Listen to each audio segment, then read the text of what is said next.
And I'm Rick. You're watching MB's Honey Barn. In Creston, North Carolina. It is 70 degrees today.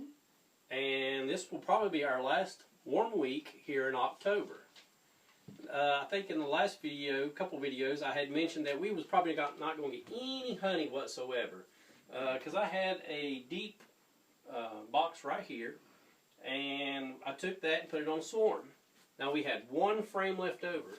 And out of that frame we had 3 cubes of wax. And we also got 2 pints of honey. And today Amber's with me, and she's going to help us do the pros and cons of a horizontal hive versus a vertical hive. So Amber, read us a con. No heavy lifting. So with the horizontal hive, there's no lifting these boxes. A medium super can be very heavy. A deep super can be even more heavy. But with a horizontal hive, you don't have that problem because you're just lifting one frame at a time. Mice and skunks cannot reach it. So with the horizontal hive, most of the time it's up about your waist. Mine is just a touch low because it's in a building. But with the vertical hive here, as you see, a lot of times they're really close to the ground. People don't get them up. And the skunk and mice can get inside of their boxes. Easy to inspect. So if I want to come and do an inspection in my hive, all I have to do is take this cover off, take the inner cover off, whichever section I want to be in, and I can inspect that section. Less heavy damage. So with the horizontal hive here, you have less damage when you are looking at your frames. Because think about this, if you get into this vertical hive and you start breaking boxes apart, and you're ripping that bird comb, you're breaking the propolis loose in the box as you go down. With the vertical hive, you're not doing that. You're pulling just a couple of frames at a time, depending on what you want to see in that hive. Easy to feed. So also, this hive is really easy to feed. You just put your inner feeder inside the box. You put your pollen patty on. And again, because there's just a small section being exposed, there's minimal space for there to be a lot of damage, and it's easy to feed your bees. Thick box. So I also wanted to mention the box here. It is a 1.5 inch thick pine board. It does have a 3/4 inch top. It also has inner covers here and a 3/4 inch bottom. Now the vertical hive here, it's just made from 3/4 inch pine. I do also want to mention, I had forgot, that if you wanted to do a split out of this box, I know that the brood has 26 frames in here. I know I have 2 frames of honey on this side, and I have 6 frames of honey on this side. But I can pick those frames of brood just like that swarm I caught. I picked 2 frames of brood right out of this thing. I took it right out there to the bees. It was so fast, so simple. I slid 2 frames right back in that spot. Man, I mean, you can't beat that when you have to help a swarm or if you want to do a split. You can design your own. So with the horizontal hive, you can design your own. You can have the vented bottoms here. You can also change the way the top is designed.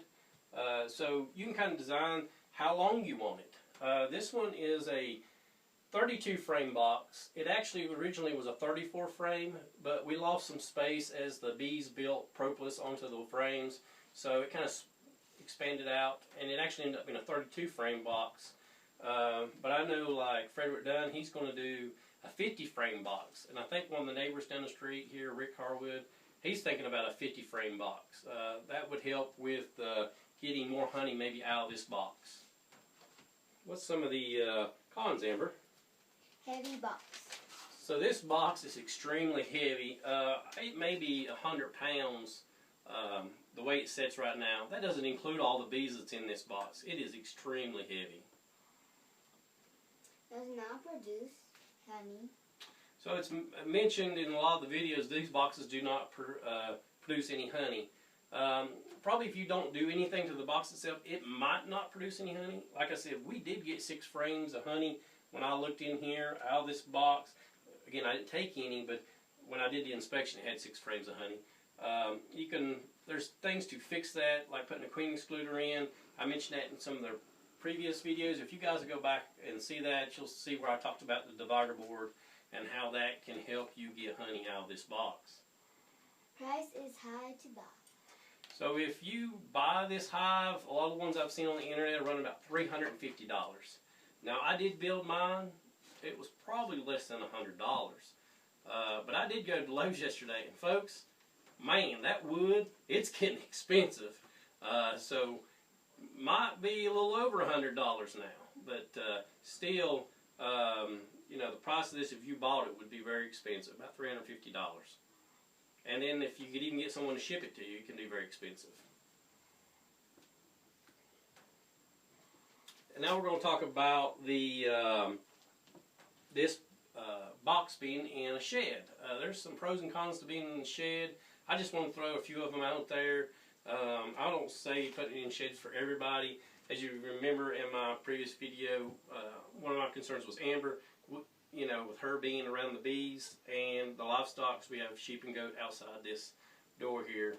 So I'm going to give you some pros and cons to the horizontal hive being in a building. Now you can put a vertical hive in a building.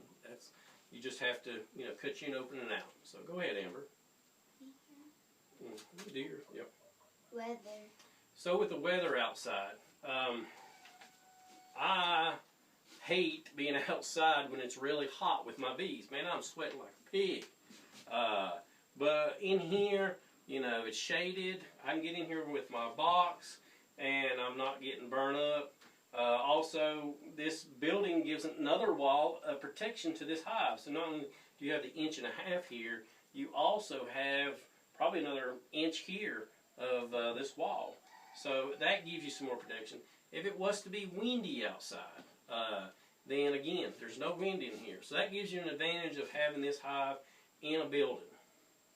Also, the top here doesn't, like this has a metal top on it, as you can see, but because I'm in a building, it just has a regular wooden top on it. So I don't have to worry about the rain getting on it because it's shielded.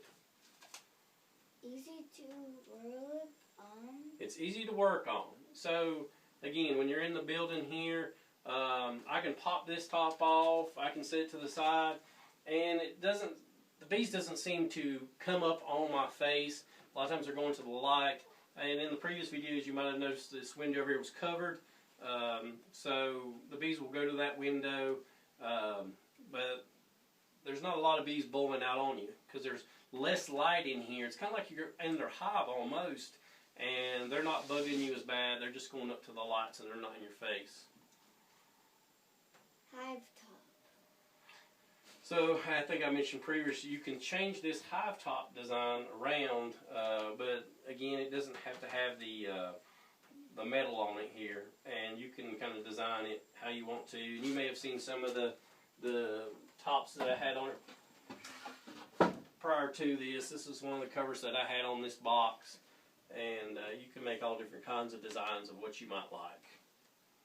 So what's some of the cons, some of the bad things about having it in here, Amber?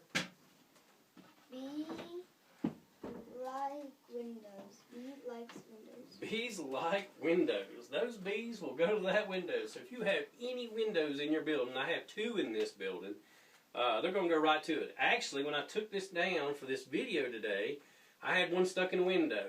Somehow one come in and got stuck in that window. So if you have bees and you have windows, those bees are going to be attracted to those windows, even if you have your lights on. So we want to finish with our show today, and I want to throw something on Amber, and I want to ask her what she thinks about having honeybees. I think having honeybees is fun because my dad's honey has a little bit of peppermint. So it has a little bit of a pepperminted flavor to it. I think a lot of that, what she's tasting is the better, the healthy bee that I give these hive. It has some of those essential oils in it, and the cone gets a little bit of a spearmint taste to it. Actually, our honey that we got out is a real clear yellow honey. I think for the most part, it probably, as you can see here, it was probably mostly clover this year. We had a big freeze early spring. We didn't have many apple blooms. It killed a lot of the blackberries off, so the bees had to stick with clover. And man, it made some beautiful honey this year. So this is some of the pros and cons of the horizontal hive. There's way more positive things for me on this horizontal hive than they are a vertical hive. I mean, get you one, try it, see what you think about it.